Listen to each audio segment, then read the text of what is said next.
अस्सलाम वालेकुम वरहमतुल्लाहि वबरकातुहू। आज हम बात करेंगे कि जब आप कोई भी क्रीम बाज़ार से लेके आते हैं अपने चेहरे के लिए या अपने हाथों के लिए, पाँव के लिए या किसी भी जिस्म के हिस्से के ऊपर आप कोई भी चीज़ अप्लाई करते हैं, उसमें ब्लीच भी शामिल है, उसमें फेशियल भी शामिल है, उसमें सर के ऊपर लगाने वाली कोई प्रोडक्ट भी शामिल हो सकती है जो आपको 15-20 मिनट से ज़्यादा आपने अपने स्किन के ऊपर या अपने सर के ऊपर अप्लाई करनी हो, तो ये सारी प्रोडक्ट उसी चीज़ में शामिल हैं। इसमें कुछ फेस वॉश भी शामिल हैं, सोप भी शामिल हैं। ये सारी चीज़ें अपने जहन में रखें और इस वीडियो को पूरा देखें। आपको पता चलेगा कि हमें किस तरह से नुकसान हो सकता है अगर हम बेएहतियाती करते हैं इन चीज़ों को इस्तेमाल करने में। तो जब भी हम कोई भी क्रीम लेके आते हैं हम उसको किस तरह से गलत तरीके से इस्तेमाल करते हैं इस बारे में मैं आपको बताऊंगा, तो वीडियो को पूरा लाजमी देखें। और हेल्थ एंड ब्यूटी की टिप्स अगर आपको चाहिए तो इस चैनल को सब्सक्राइब करके बेल आइकन को दबा दें ताकि इस चैनल पे जब भी मैं वीडियो अपलोड करूं तो आपको नोटिफिकेशन मिल सके। तो टाइम वेस्ट किए बिना वीडियो को स्टार्ट करते हैं। मुझे एक कमेंट मिली है निमाल बीबी की तरफ से और उन्होंने कहा है कि भाई डर्मोटीन ने एक ही रात में मेरे चेहरे को रेड कर दिया और स्वेलिंग हो गई, अब बताएं क्या करें। डर्मोटीन एक मेडिकेटेड क्रीम है और ये हज़ारों लाखों लोग इस्तेमाल कर चुके हैं।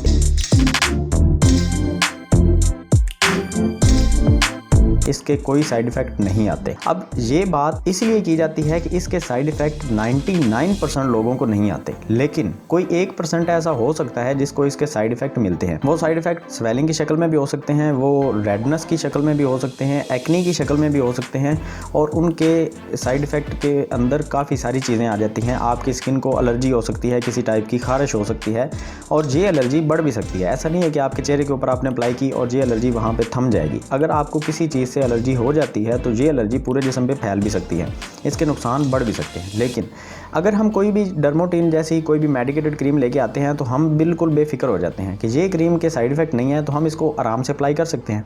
हम सब ऐसा करते हैं, कोई एक नहीं, हम सब के सब ऐसा ही करते हैं। उसके अंदर जो मैनुअल होता है हम उसको बिल्कुल नहीं पढ़ते।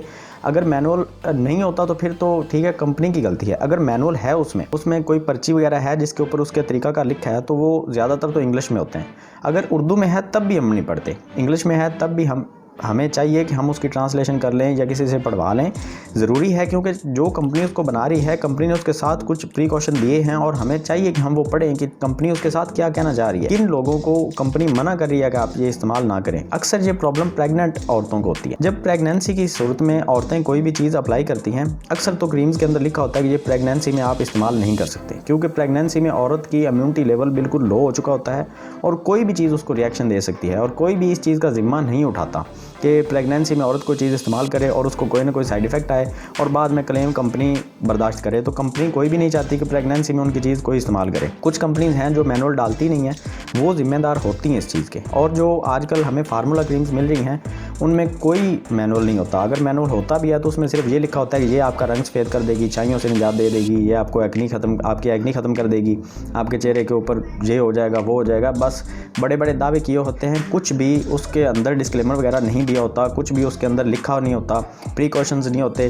कि इसको आपने किस हालत में इस्तेमाल करना है, किस हालत में नहीं करना। अब मैं आपको एक ऐसी चीज़ बताने लगा हूँ जो आपके लिए बहुत ज़्यादा ज़रूरी है और सुनने के काबिल है, तो वीडियो को पूरा लाजमी देख लें, बीच में ना छोड़ें। अधूरी इन्फॉर्मेशन खतरनाक हो सकती है। जब भी आप बाजार से कोई भी प्रोडक्ट लेके आते हैं जो आपने अपनी बॉडी के ऊपर इस्तेमाल करनी होती है तो बेहतर है कि आप उसका पैच टेस्ट लाजमी करें। पैच टेस्ट से ये हो जाएगा कि आप उसको थोड़ा सा लें और अपने बाजू के ऊपर उसको 1 इंच के डायमीटर के अंदर इस्तेमाल करें। 1 इंच से ज़्यादा ना करें, हो सके तो इससे भी थोड़ा सा कम करें। ओवरनाइट आप उसको छोड़ दें। सुबह आप देखें कि बिल्कुल उस जगह के ऊपर कोई रेडनेस, कोई स्वेलिंग, कोई कलर चेंज, बिल्कुल कुछ भी ना हो, तब आप उस प्रोडक्ट को अपने चेहरे के ऊपर इस्तेमाल करें। और उससे भी अगर आप ज़्यादा एहतियात करना चाहते हैं तो आप अपने कान का जो पीछे वाला हिस्सा है यहाँ पे क्रीम को या किसी भी चीज़ को जो भी आप अपने चेहरे के ऊपर अप्लाई करना चाहते हैं, ब्लीच भी हो सकती है, फेशियल प्रोडक्ट भी हो सकती हैं, जो आपने 10-15 मिनट के लिए अप्लाई करनी है वो भी इसमें शामिल है। तो कोई भी चीज़ आप अपने कान के पीछे वाले हिस्से के ऊपर अप्लाई करें, 10-15 मिनट के बाद उसको उतार दें। ये हिस्सा आपके बिल्कुल ऐन मुताबिक होता है जिस तरह से आपके चेहरे की जिल्द बिल्कुल नाजुक है, उसी तरह से आपके कान के पीछे वाली जो जिल्द है ये बिल्कुल नाजुक होती है। या उसके अलावा आपका जो बाजू का जो फ्रंट एरिया है, आपके बाइसेप का, आपके ये वाला जो हिस्सा है, यहाँ पे आप अप्लाई कर सकते हैं। लेकिन इससे ज़्यादा बेहतर है कि आप अपने चेहरे के करीब ही इस्तेमाल करें, कान के पीछे वाले साइड पे। और यहाँ पे अगर आपको चीज़ थोड़ा सा भी इफेक्ट गलत तरीके से दे रही है तो उस चीज़ को बिल्कुल भी अपने चेहरे के ऊपर इस्तेमाल ना करें। अब ये चीज़ आपने कभी गौर की होगी शायद कि आप अक्सर क्रीम्स वगैरह लगाते हैं, उसके बाद आपका चेहरा कभी ठीक ही नहीं होता। अब इस वीडियो के नीचे भी आपको कमेंट मिल जाएंगी, क्योंकि मेरी वीडियो देखने के बाद कुछ लोग याद करेंगे और उनके साथ भी ऐसा हुआ होगा और वो इस वीडियो के नीचे भी कमेंट करेंगे कि भाई बिल्कुल मेरे साथ ऐसा हुआ है कि उस क्रीम के इस्तेमाल करने के बाद मेरी स्किन कभी नॉर्मल हुई नहीं। तो आपने गलती ये कर दी कि आपने फ़ौरन डॉक्टर से जाके उस एलर्जी का इलाज नहीं करवाया। अब वो एलर्जी दायमी हो चुकी है। अब उसका इलाज हो सकता है लेकिन थोड़े लंबे अरसे तक दवाई चलेगी तब उसका इलाज होगा, लेकिन उसका इलाज सिर्फ डॉक्टर ही करेगा। होम रेमडीज़ में आके इसका इलाज बिल्कुल भी तलाश ना करें, यूट्यूब के ऊपर सर्च ना करें। ये एक एलर्जी है, इसका इलाज सिर्फ और सिर्फ डॉक्टर ही करे। और कभी भी कोई प्रोडक्ट आप अपने बाजू के ऊपर या कान के पीछे वाली साइड के ऊपर ट्राई किए बिना अपने चेहरे के ऊपर डायरेक्टली अप्लाई ना करें। अगर आप कोई फेस वॉश भी लेके आए हैं 2-3 दफ़ा उससे पहले हाथ धो लें। अगर वो आपके हाथों के ऊपर ही रिएक्शन कर जाता है, हो सकता है वो प्रोडक्ट एक्सपायर हो सकता है वो आपकी स्किन के साथ सूट ना करता हो, उसमें कोई ऐसा केमिकल हो जो आपकी स्किन के साथ रिएक्शन कर जाए, तो बेहतर है कि आप उसका पहले टेस्ट कर लें। लेकिन अगर आपको एलर्जी हो चुकी है तो बिल्कुल घर में उसका कुछ भी आप इलाज ना करें, कोई प्रोडक्ट कोई होम रेमेडी अप्लाई ना करें। बिल्कुल ऐसे रिस्क लेने की कोई ज़रूरत नहीं है। सबसे पहला कदम ये उठाएं कि डॉक्टर के पास जाएं। कोई स्किन स्पेशलिस्ट हो तो बहुत अच्छा है, नहीं तो नॉर्मल किसी MBBS के पास चले जाएं। एलर्जी की मेडिसिन आपको कहीं से भी मिल जाएगी। स्किन स्पेशलिस्ट या डर्मेटोलॉजिस्ट के पास जाना कोई ज़रूरी नहीं है। अगर हैं तो बहुत अच्छी बात, अगर आपकी सिटी में अवेलेबल नहीं है तो किसी भी MBBS अच्छे डॉक्टर के पास चले जाएँ जो आपको एलर्जी की कोई ना कोई दवाई दे सकता हो।